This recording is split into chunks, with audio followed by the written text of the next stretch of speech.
Are you the emotional thermostat of your home? Maybe you notice every tension, you smooth over the conflicts, you keep everything running, but inside your brain is never turning off. Maybe you're tired or wired or both. Maybe you're wondering, is this anxiety, is it burnout, or is it just that my nervous system is activated all the time and doesn't get a rest? If that sounds familiar, you're not alone. What's happening in your body is not your fault.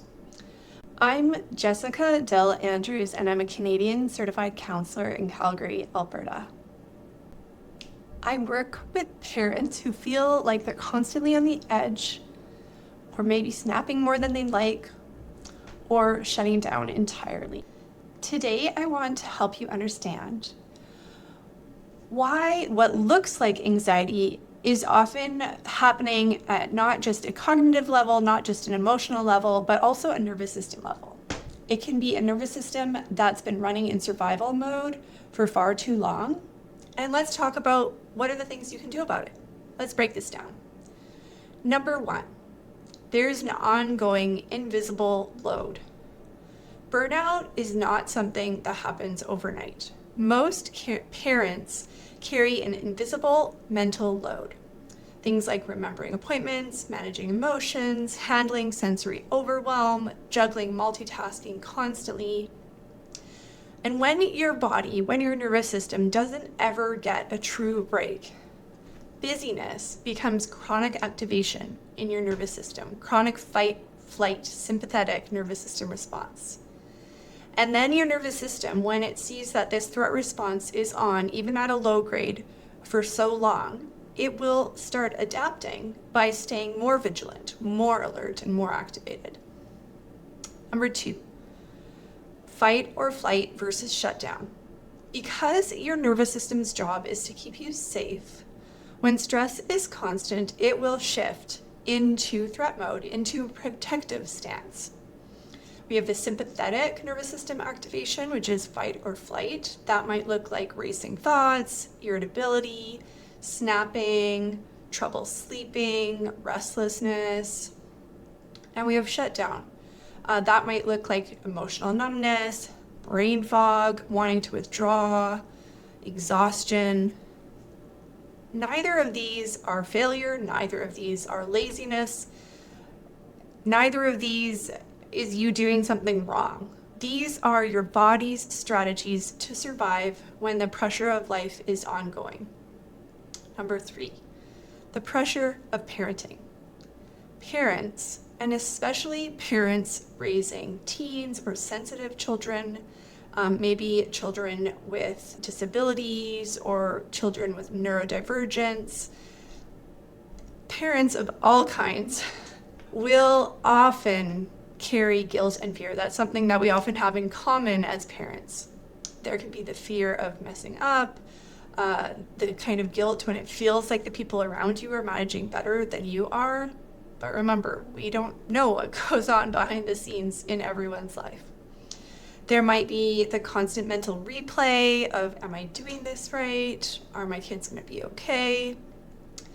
That kind of pressure, it keeps your system activated. It can be experienced as a threat. And even though we try things like self-care, having a bath, going for a walk, getting some exercise, we can find that it's not giving us the reset that we're needing in that nervous system. Number four, why self-care often isn't enough. When your nervous system has been bracing for years, maybe even decades, surface level fixes aren't addressing the core issue. What will help is regulation, cueing to your body that it is safe, that it can turn off the threat mode, come back into a ventral vagal nervous system response, and experience that restful, relaxed social connection mode, not the threat mode. What you need are consistent experiences of being supported, having someone co-regulate with you, safe relational connection. Your body needs to understand the cueing that you are safe, that your body can settle now. Number five, counseling is one way to help your body feel safer. Therapy is not about saying this is wrong with you and this needs to be fixed. It's about helping your nervous system feel safe, oriented, and co-regulated with another human being. This gives really positive, helpful cues to your nervous system. It helps your nervous system learn how to respond rather than react. Safety in your nervous system can lead to things like recovering from setbacks faster, sleeping better, feeling just generally more steady in life around your kids when you're parenting. Even small, consistent support changes how your body is perceiving the stress around you. These are the kind of changes that can shift the whole family system. So here are 2 little micro practices you can try today. So tool number 1 is called micro-regulation breaks. So just taking 1 minute. I know it can be really hard to find a big chunk of time to meditate or go for a walk, but 1 minute can do so much.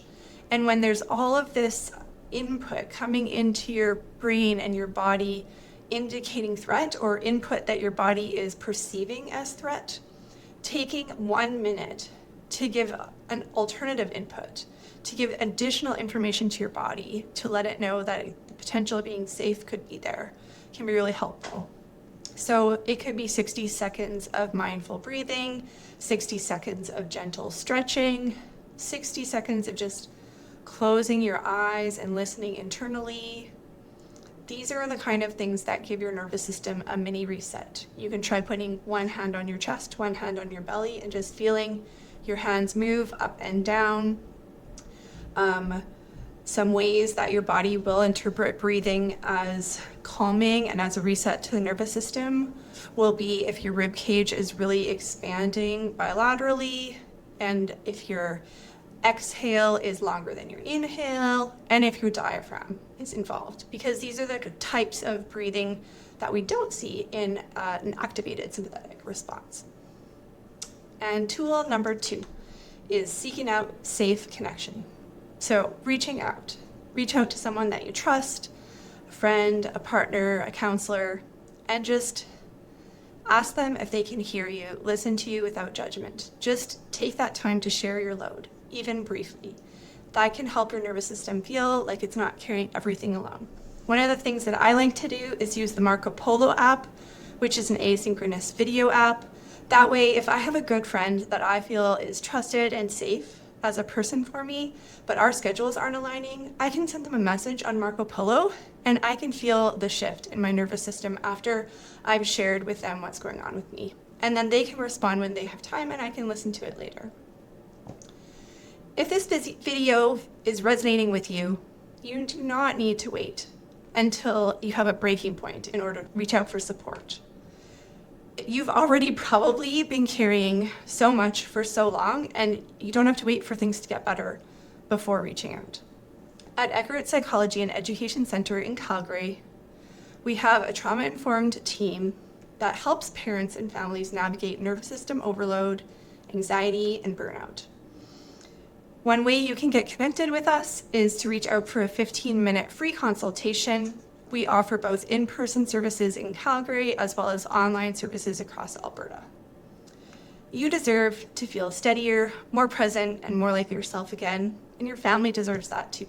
So feel free to book a free consultation today, see if we feel like a good fit for you, and start giving yourself, your family, your nervous system the support that you need.